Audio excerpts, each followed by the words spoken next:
Hi everyone, आज की video में जानेंगे वाटर कलर वॉशेस और टेक्निक के बारे में। काफ़ी लोगों को पता होगा वॉशेस के बारे में, टेक्निक के बारे में, लेकिन काफ़ी लोगों को नहीं पता होगा। तो वाटर कलर में जब हम लोग काम करते हैं तो वाटर कलर में काम करने के लिए कुछ वॉशेस को टेक्निक का इस्तेमाल किया जाता है। आपने अक्सर नोटिस किया होगा मास्टर वर्क को कि वहाँ पर अलग अलग टाइप के इफेक्ट्स नज़र आते हैं, टेक्सचर नज़र आते हैं। तो ये जो इफेक्ट और टेक्सचर होते हैं जो कि बहुत ही खूबसूरत नज़र आता है, वाटर कलर को बहुत ही खूबसूरत बनाते हैं। तभी ये जो वाटर कलर है पॉपुलर मीडिया माना जाता है, यूनिक मीडिया माना जाता है, क्योंकि इस तरह के टेक्सचर इफेक्ट्स हम अदर मीडिया में नहीं ला सकते हैं। तो इन इफेक्ट्स को लाने के लिए ही वॉशेस और टेक्निक का इस्तेमाल किया जाता है। अगर हम वाटर कलर में काम कर रहे हैं और हमें इन वॉशेस टेक्निक के बारे में नहीं पता है तो हम सही जगह पे सही इफेक्ट नहीं ला सकते हैं। तो ये ज़रूरी है कि हमें वाटर कलर में काम कर रहे हैं तो हमें इन वॉशेस और टेक्निक की जानकारी होना बहुत ज़्यादा ज़रूरी है, तभी हम सही जगह पे सही टेक्निक को अप्लाई कर सकते हैं। फॉर एग्जाम्पल, अगर हमें कोई प्लेन एरिया दिखाना है, कोई भी प्लेन बैकग्राउंड दिखाना है, या फिर कोई ग्राउंड है जिसको हमें बिल्कुल प्लेन दिखाना है, तो वहाँ पे हम प्लेन वॉश का इस्तेमाल कर सकते हैं।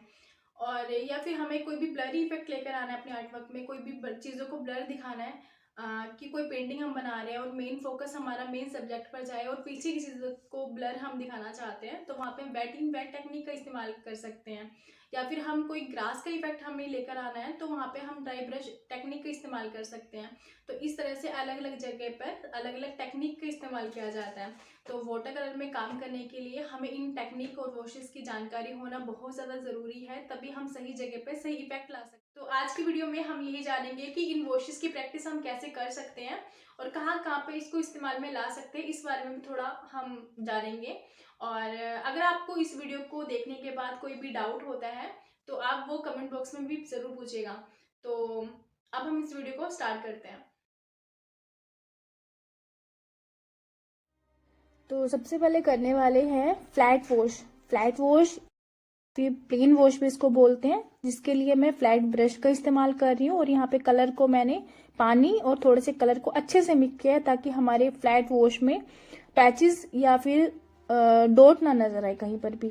तो इस तरह से अच्छे से मिक्स करना है और पेपर को वर्टिकली मैंने यहाँ पर लगाया है ताकि जो पानी का जो कलर हम लगाएंगे वाटर कलर, उसका फ्लो नीचे की तरफ आए, एक तरफ रुके ना, तो एक फ्लो में चले, इसलिए मैंने इस तरह से लगाया है।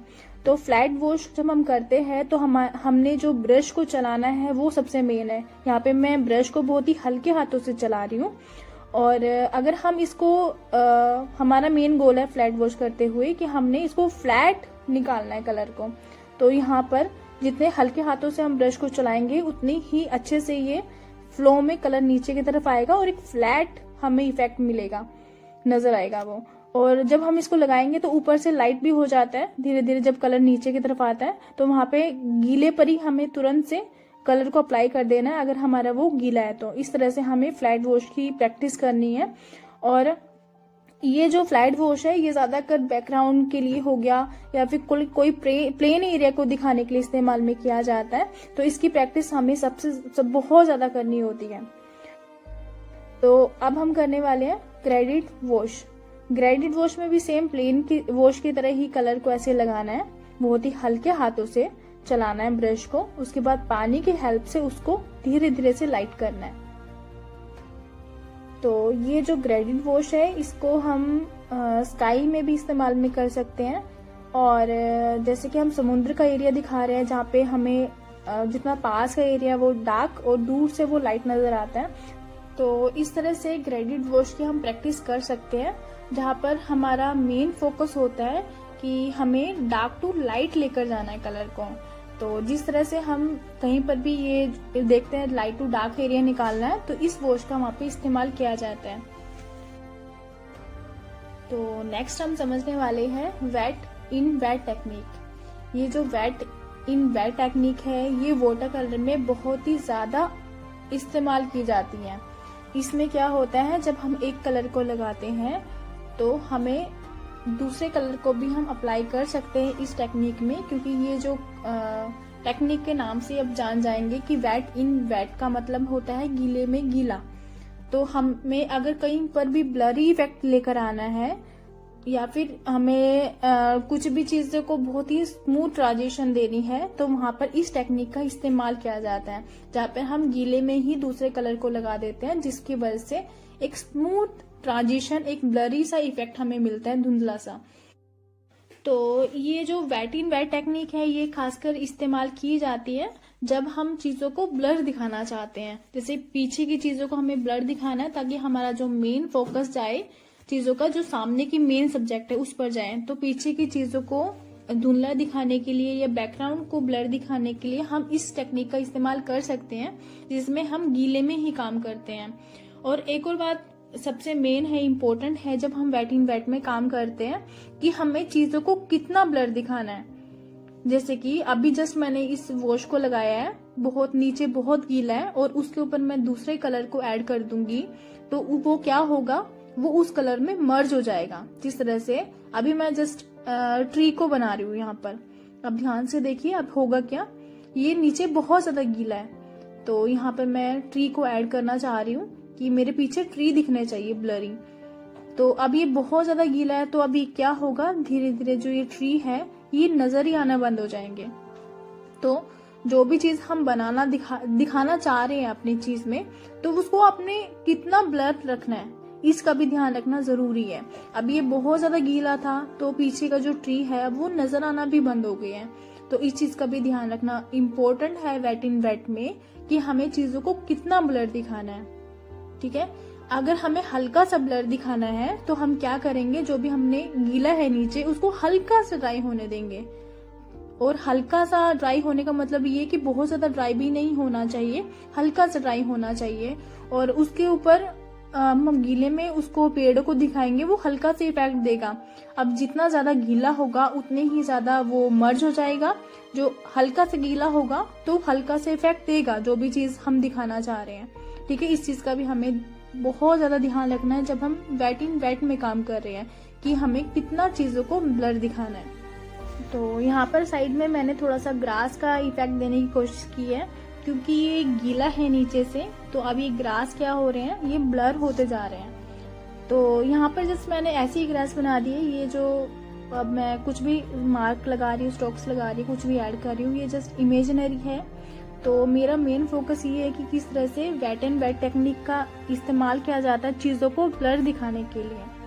ठीक है, तो इस तरह से हम वेट इन वेट में काम करते हैं। और यहाँ पर मैंने जो ग्रास दिए थे क्योंकि हल्का सा सूखा हो चुका है तो इसके ऊपर मैं फिर से ग्रास का यहाँ पे मैं बना रही हूँ। तो इसमें अब क्या होगा, जो पीछे का जो बहुत ज्यादा ब्लर है और जो अभी मैंने मार्क लगाए हैं, तो वो जो मार्क अभी मैं लगा रही हूँ ग्रास के, ये ज्यादा शो होंगे। तो इस तरह से धीरे धीरे जितना ज्यादा ड्राई होता जाता है तो उतने ही ज्यादा जो आगे के स्ट्रोक्स होते हैं वो हाईलाइट होते जाते हैं। तो जिस तरह से पहले, अभी ये पेपर पूरा सूखा नहीं है, गीला ही है, तो इस पर मैं जो पास के जो ट्रीज है वो बनाने की कोशिश कर रही हूँ। तो अब ये हल्का सा गीला है तो ये हल्के से ब्लर नजर आएंगे। ठीक है, अगर ज्यादा गीला होगा तो ये बिल्कुल ही मर्ज हो जाएंगे। तो इसका भी हमें ध्यान रखना है जब हम वेट इन वेट में काम करेंगे कि चीजों को हमने कितना ब्लर दिखाना है, जो कि मैं बार बार बोल रही हूँ क्योंकि ये बहुत ही डिफिकल्ट हो जाता है इसको हैंडल करना। तो ये हमेशा माइंड में रखिएगा कि चीजों को आपको जितना ज्यादा ब्लर दिखाना है उसके अकॉर्डिंग ही आपको काम करना है, जो कि हमें तब समझ में आएगी जब हम इसकी प्रैक्टिस करेंगे। तो अब मैं जस्ट एक लैंडस्केप बना रही हूँ इमेजिनरी। तो अब मेरा मेन फोकस यहाँ पे ये था कि इस तरह से हम वेट इन वेट में काम कर सकते हैं। जैसे कि आपने देखा जो पीछे वाले जो मेरे ट्रीज थे वो अब नजर ही नहीं आ रहे हैं। तो फिर से मैं वही रिपीट करूंगी कि वेट इन वेट में भी काम करते वक्त हमें इस चीज का ध्यान रखना है कि हमें चीजों को कितना ब्लर दिखाना है, और ये चीजें हमें तब समझ में आएगी जब इसमें हम काम करते हैं। तो अभी जस्ट मैंने वीडियो में ये चीज बताई है, और जब आप इसको खुद से इम्प्लीमेंट करोगे तब आपको ये चीजें और अच्छे से समझ में आएगी, और तभी ही समझ में आएगी।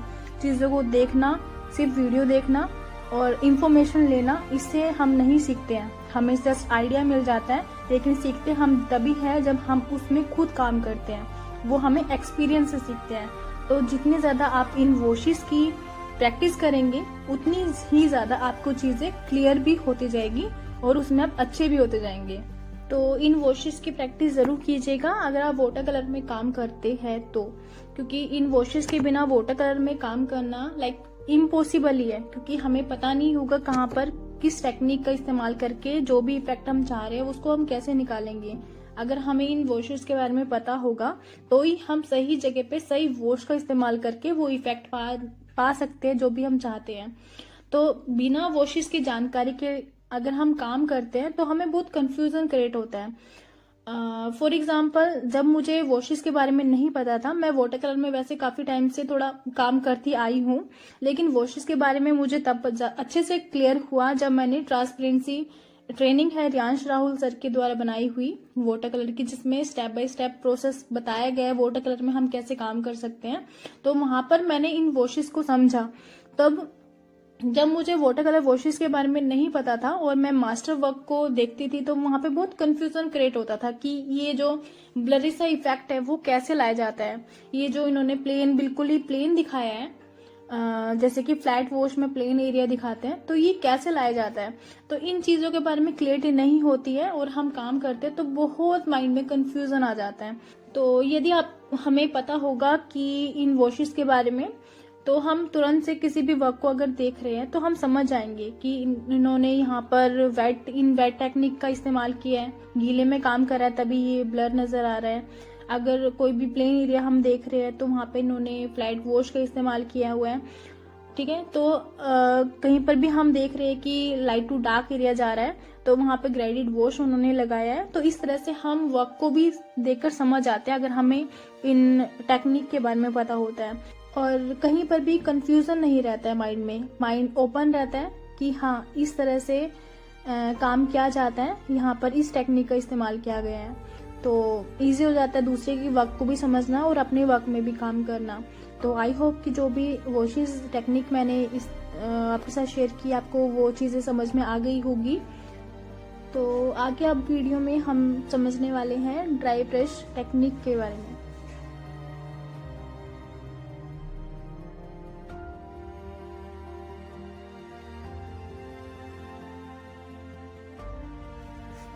तो अब हम जानेंगे ड्राई ब्रश टेक्निक के बारे में। जैसे कि पहले हमने जाना था वॉशेस के बारे में जिसमें हम पानी का इस्तेमाल ज़्यादा कर रहे थे, लेकिन अब हमने क्या करना है, हमने यहाँ पे अपने ब्रश को थोड़ा ड्राई रखना है। और इस तरह से जब हम काम करते हैं तो इस तरह से हम ग्रास का इफेक्ट पा सकते हैं। जहाँ पर भी हमें इस तरह से स्ट्रोक्स देने हो वहाँ पर हम इस टेक्निक का इस्तेमाल कर सकते हैं।